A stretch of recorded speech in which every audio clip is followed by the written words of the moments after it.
Bonjour à tous, bienvenue sur la Demoiselle au Pivoine, chaîne où l'on parle parfum et littérature. Comme vous voyez, aujourd'hui on se retrouve dans mon décor parfumé parce que nous allons faire un petit peu le point sur mes envies de découverte pour l'année 2021. Pour commencer, vous voyez que je vous ai mis ici en décor un parfum de Penhaligon's, à savoir The Revenge of Lady Blanche. Et c'est justement parce que en fait, Penhaligon's est une de ces maisons que j'aime beaucoup, mais que j'ai encore envie de découvrir. J'aimerais beaucoup acquérir. J'ai pu le sentir plusieurs fois et le porter également et je l'aime beaucoup. Il s'agit du The Bewitching Yes, je crois qu'il tourne autour du jasmin, si je ne me trompe pas. Jasmin sans bague, vanille et encens, peut-être un petit peu de oud, mais oud que je pourrais tolérer.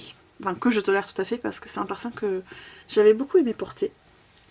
Et comme vous pouvez le voir, on a un très joli flaconnage en tête de chat. Évidemment, c'est pour moi. Ensuite, toujours chez Penhaligon's, il y aurait le Empressa et Equinox Bloom. Empressa, je l'avais senti à la boutique à Covent Garden et j'avais beaucoup aimé. C'était le vendeur qui me l'avait fait sentir en fait.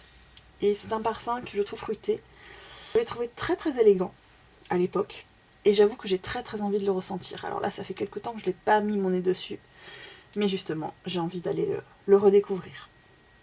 De la même façon, il y a Equinox Bloom, qui est un parfum donc plutôt floral, autour des fleurs blanches, si je me souviens bien. Un parfum que j'aimerais beaucoup redécouvrir.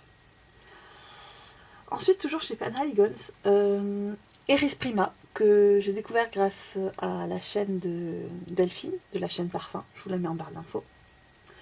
En étant une grande amatrice de parfums poudrés, de parfums l'iris, évidemment, j'ai envie de découvrir le Iris Prima. Et enfin, celui-ci n'est pas pour moi, et je l'ai déjà testé, mais je pense que c'est un parfum que j'aimerais, que mon chéri en fait, porte. Il s'agit du Blenheim Bouquet, donc parfum que je trouve plutôt pour homme. Personnellement, je ne me verrais pas le porter. Le départ se fait très vif, très piquant, avec ce zeste de citron qui est très présent. Ensuite, le parfum se fait un petit peu plus aromatique, plus profond, plus boisé. Et j'aime beaucoup cette phase d'évolution. Cette phase d'évolution, je le trouve très intéressant et il est parfait sur la peau de mon conjoint. Voilà, donc celui-ci à mettre sur ma wishlist, même si ce n'est pas pour moi. Ensuite, une deuxième maison de parfumerie que j'aimerais beaucoup découvrir. J'en ai entendu énormément parler via Stéphane.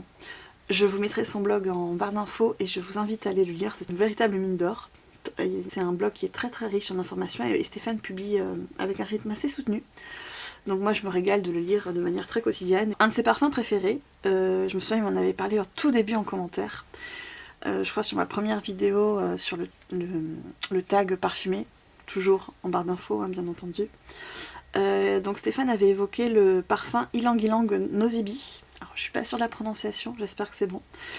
Et depuis, en fait, il a pas mal évoqué la marque. Clotilde aussi en a parlé, notamment dans sa vidéo du top à l'orange. Et c'est également Stéphanie sur Instagram qui a parlé de la vanille.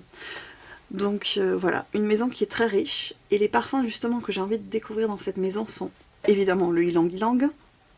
Ensuite, j'aimerais beaucoup découvrir Cacao Aztec, qui a l'air très intriguant. Clotilde en parle avec beaucoup de fascination. Un parfum apparemment qui n'est comme aucun autre, donc j'ai très envie de le découvrir. La vanille, bien entendu, hein, celui-ci c'est par Stéphanie. Et je crois que Stéphane aussi l'apprécie pas mal. L'orange, dont Stéphane et Clotilde ont déjà parlé. Ainsi que le mimosa. Le mimosa est une note qui m'intrigue énormément en ce moment. Je vous dirai plus tard pourquoi, au fil de la vidéo. Mais oui, voilà un petit peu mes envies chez Péris Monte Carlo. Et j'ai oublié d'ailleurs de préciser, j'aimerais aussi découvrir leur jasmin. Voilà donc pour Péris Monte Carlo. Ensuite, troisième maison que j'ai envie de découvrir, c'est une maison dont on entend énormément parler en ce moment, que ce soit sur la sphère YouTube parfum ou bien sur Instagram. Il s'agit de la marque Matière Première. Alors, il y a 3 senteurs que j'ai envie de découvrir dans cette maison. Tout d'abord, bien évidemment, l'encens suave. Rien que ce nom, avec une magnifique allitération, forcément ça crie mon nom. Il y a également le santal troublant. J'ai très envie de santal en ce moment. Je ne sais pas si c'est l'hiver, mais j'ai envie de me diriger vers ce bois en particulier. Je ne sais pas pourquoi. Il m'appelle. Et enfin le Parisian Musk. Alors au départ je m'étais vraiment concentrée sur encens suave et santal troublant. Et c'est Manon de ma note de cœur qui m'avait dit tu devrais sentir le Parisian Musk, il pourrait te plaire. Donc pourquoi pas le tester également. Ensuite, alors là c'est vraiment plus un parfum qu'une maison en particulier. Il s'agit donc de la maison de Nassomato, dont on entend énormément parler sur la YouTube sphère parfum anglophone. Mais là c'est un parfum dont Stéphane a parlé sur son blog comme étant un de ses parfums préférés. Et apparemment que c'est un parfum très complexe, comme aucun autre. Il s'agit de Barra Honda, qui a l'air très, très liquoreux dans l'esprit et qui m'intéresse très fortement forcément. Une autre maison également que j'aimerais beaucoup découvrir, que l'on trouve à Paris, justement, que je ne connaissais pas du tout, et c'est via Clotilde, c'est la maison de Maître Parfumeur et Gantier, qui apparemment est une maison de parfums très, très fournie, avec un vaste catalogue, notamment pour les parfums orientaux. Alors je vous avoue, je ne sais pas du tout vers quoi me tourner dans cette maison, mais j'ai envie de me laisser guider, et peut-être, pourquoi pas, de faire une bonne découverte, je l'espère. Toujours via Stéphane, décidément je suis une grande lectrice de son blog. C'est le parfum Phantom 5 de Beaufort London. Or celui-ci, je ne sais pas pourquoi, je ne sais pas, j'ai envie de le tester, tout simplement. C'est de la pure curiosité. Apparemment il est vraiment superbe. Alors là c'est une autre maison que j'ai découvert via Manon. Il s'agit de La Manufacture. Et elle avait mentionné deux parfums qui m'ont interpellé. Il y a le parfum La Précieuse. Alors Précieuse, en fait, c'est une Cologne. Centrée autour du néroli, de la bergamote, de la rose, du musc. Et du coup, cette Précieuse m'intéresse beaucoup. Et de même, il y a Admirabilis. Lui, en fait, fait référence à l'abbaye de Fontfroide, aux abords de Narbonne, ville où j'ai grandi pendant 10 ans. Et forcément, j'ai envie de cette odeur, vous savez, un petit peu de pierre froide, de mousse, d'encens. Ça m'intrigue forcément. Et je crois qu'Admirabilis, lui, en revanche, est une autre parfum, mais je ne suis pas sûre. Donc, pourquoi pas le tester également. Ensuite, on change un petit peu d'univers. Et là, évidemment, je vais vous parler de Jo Malone. Jo Malone, j'ai découvert la marque... Enfin, je la connaissais de nom, bien entendu. Mais j'ai vraiment découvert les parfums à Londres. Il y a une boutique, je crois, qui est à côté de Piccadilly Circus, ou pas très loin, si je me souviens bien. Peut-être sur Bond Street, je suis plus sûre précisément. Et j'étais tombée amoureuse à ce moment-là du Peony and Blush Suede. Vous allez me dire, Peony, forcément. Forcément, il appelle mon nom. Et en plus, le côté blush suède, ça fait très très longtemps que je ne l'ai pas senti. Du coup, celui-ci, je crois que c'était la dernière fois que je l'ai senti en 2000, peut-être 2017, 2018. Et j'ai très très envie de remettre mon nez dessus. J'ai vu également qu'ils ont un tilleul chez Jo Malone. Et vous savez, je vous en avais parlé dans mon top des parfums d'automne côté niche, que le tilleul est une note que j'aime beaucoup, que je trouve très, très en douceur et réconfortante. Et donc, j'ai envie de tester le French Lime Blossom. Juste le tester, pour voir. Le Nectarine Blossom and Honey, forcément. Nectarine, vous savez que j'ai une obsession pour la note de pêche, la note de prune également.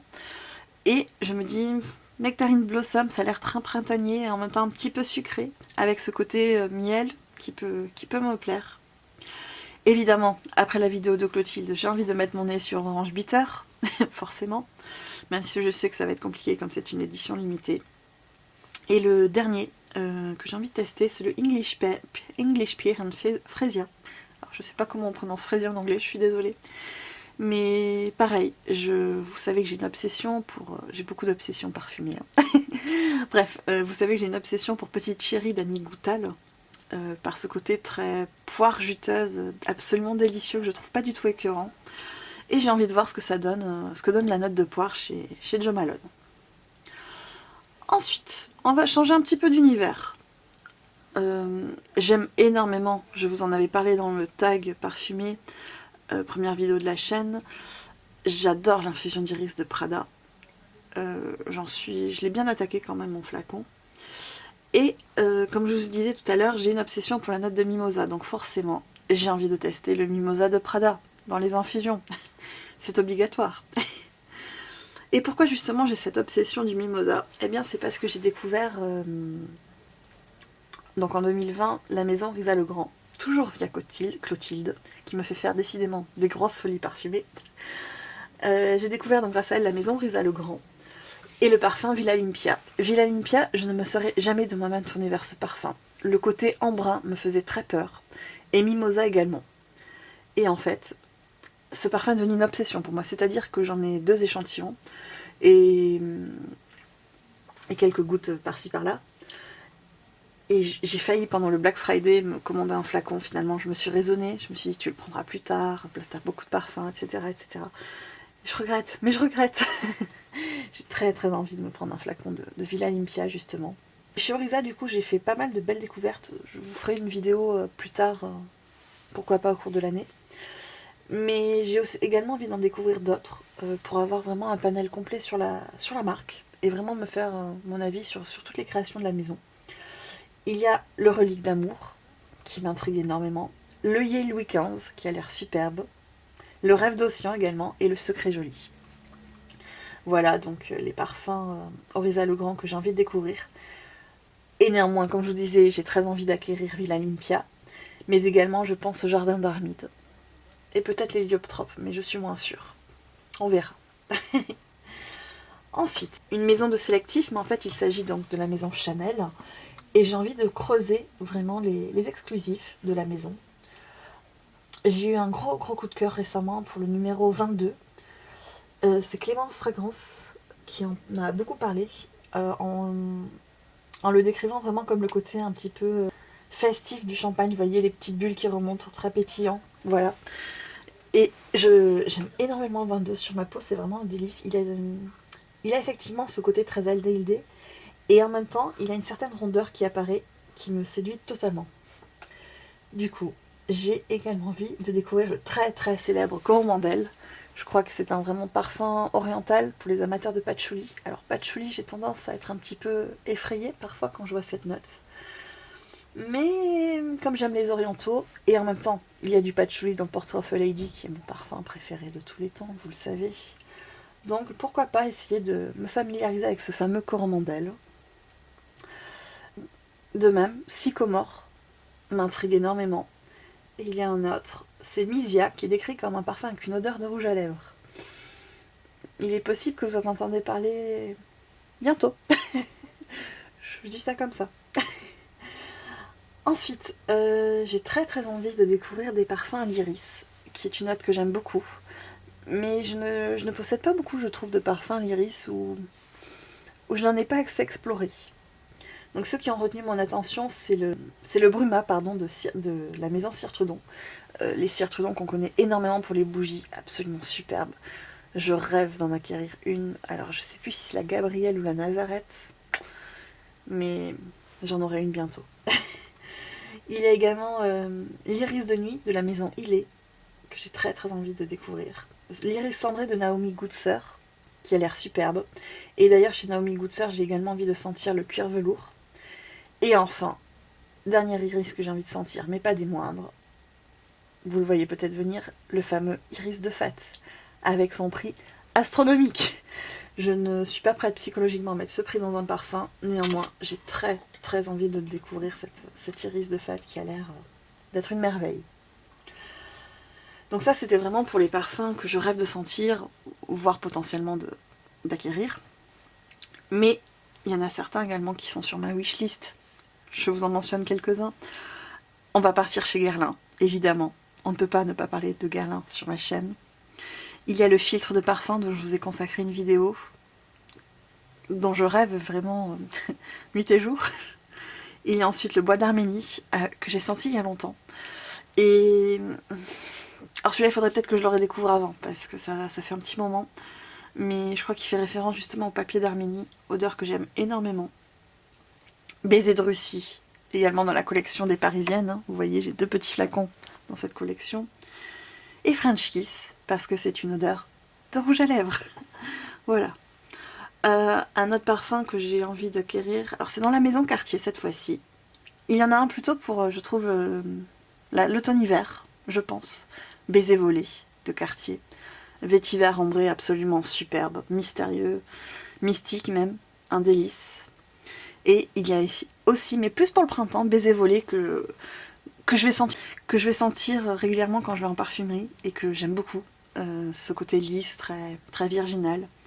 Je pense que lui, un petit flacon viendra me rejoindre bientôt. En attention.